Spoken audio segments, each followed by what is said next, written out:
Hi friends, welcome to my channel చిన్నారి కథలు. Friends, అందరూ ఎలా ఉన్నారు? బాగున్నారా? నేను కూడా చాలా బాగున్నాను ఫ్రెండ్స్. మీరు కూడా చాలా బాగుండాలి ఫ్రెండ్స్. చిన్న రిక్వెస్ట్, ఫస్ట్ టైం మా ఛానల్ చూస్తున్నట్టయితే ప్లీజ్ ఒక లైక్, షేర్ అండ్ సబ్స్క్రైబ్ చేసి చిన్న కామెంట్ పెట్టండి ఫ్రెండ్స్.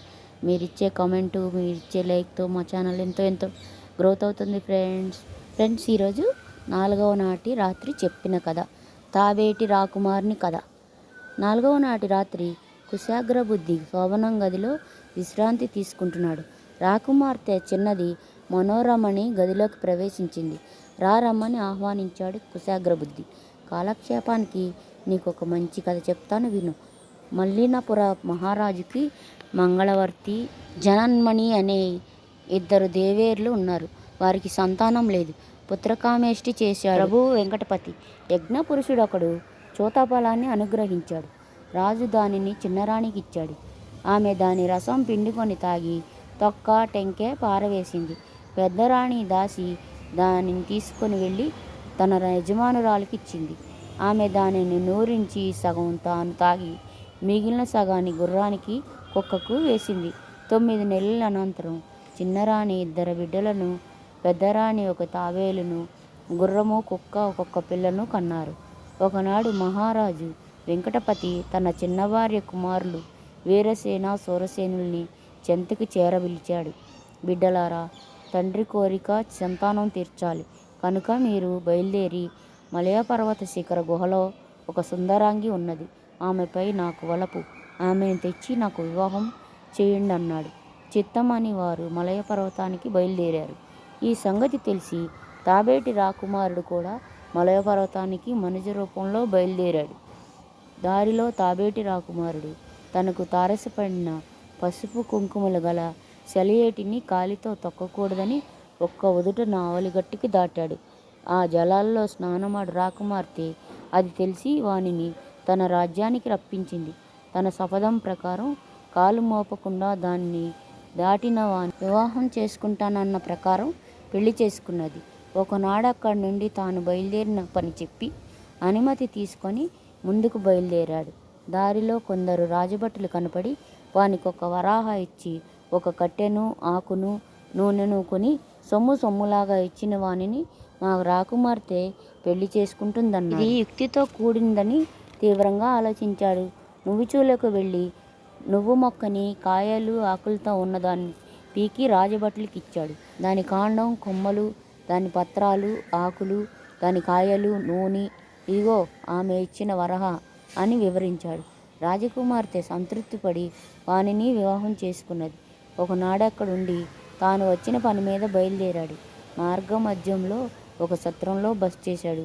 అక్కడ మకాం చేసిన రాజభట్లు ఒక పుస్తకాన్ని రాజకుమారుడికి ఇచ్చి దీనిని తాత్పర్యం చెప్పిన వారికి తను రాకుమార్తె పెళ్లి చేసుకుంటుందన్నారు. దానిని అటు ఇటు తిప్పి, భట్లారా, నేడు రేపు కాకుండా ముందుగానే తలపెట్టిన పని చేయడం భవిష్యత్తుకు మంచిదని దీని తాత్పర్యం అన్నాడు. వాళ్ళు అతనిని తమ రాజకుమార్తె వద్దకు తీసుకువెళ్ళారు.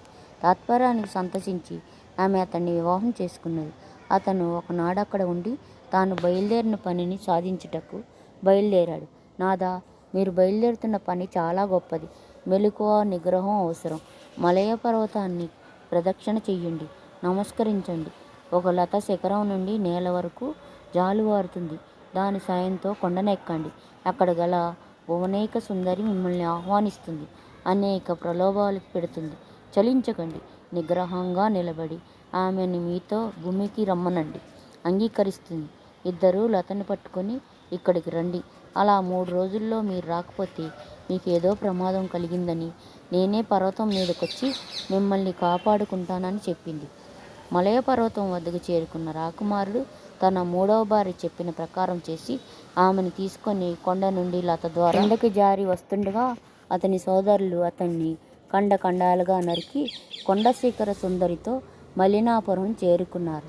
భర్త రాకపోవడంతో 3వ నాడు ఆమె కొండ మొదలు చేరుకొని అక్కడ కుక్క కాపలా కాస్తున్న మాంసఖండాలను చూసింది.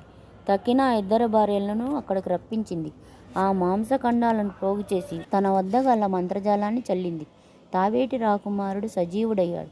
4 కుక్క కలిసి గుర్రంపై వాయువేగ మనోవేగాలతో మలినాపురం చేరుకున్నారు. అక్కడ శిఖర సుందరి తాను మెప్పించి తెచ్చిన వారు వీర సూరసేనులు కారని గ్రహించింది. సప్త సముద్రాలు కావలా గల మార్తండేశ్వర ఆలయ కాసారంలోని ప్రభాత పుష్పం తెచ్చిన వారి మాట ప్రకారం నడుచుకుంటానని చెప్పింది. అది వీర సూరసేనులు తరం కాలేదు. తావేటి రాకుమారుడు బయలుదేరాడు. మూడవ భార్య అతని కొన్ని గవ్వలిచ్చింది. వీటిని ఒక్కొక్క సముద్రంలో విడిచిపెడితే మీకు మార్గం ఏర్పడుతుంది. గుర్రంపై మనోవేగంతో వెళ్ళి ప్రభాత పుష్పాన్ని తీసుకొని రమ్మని పంపించింది. అతడు ఆ ప్రకారం వెళ్ళి పుష్పాన్ని తీసుకొని వచ్చాడు. పర్వత సుందరికి ఇచ్చాడు. ఆమె తాబేటి రాకుమారుని గుర్తించింది. అతని కోరికపై మహారాజుని వివాహం చేసుకున్నది. రాజు తాబేటి రాకుమారునికి పట్టాభిషేకం చేశాడు. అందరూ అనంతరం హాయిగా జీవించారు అని కథని పూర్తి చేసి విన్నావు కదా రాకుమారి, అట్టివాడిని నువ్వు వివాహం చేసుకోవాలన్నాడు. అప్పటికి తెల్లవారినందున ఎవరి మకాంకి వాళ్ళు వెళ్ళిపోయారు. ఫ్రెండ్స్, కథ నచ్చిందా? నచ్చితే 5వ కథ మళ్ళీ చెప్పుకుందాం. ఫ్రెండ్స్, మా కథ నచ్చినట్లయితే ప్లీజ్ ఒక లైక్, షేర్, సబ్స్క్రైబ్ చేయండి. ఫ్రెండ్స్, సపోర్ట్ చేయండి. ఉంటాను. Bye bye.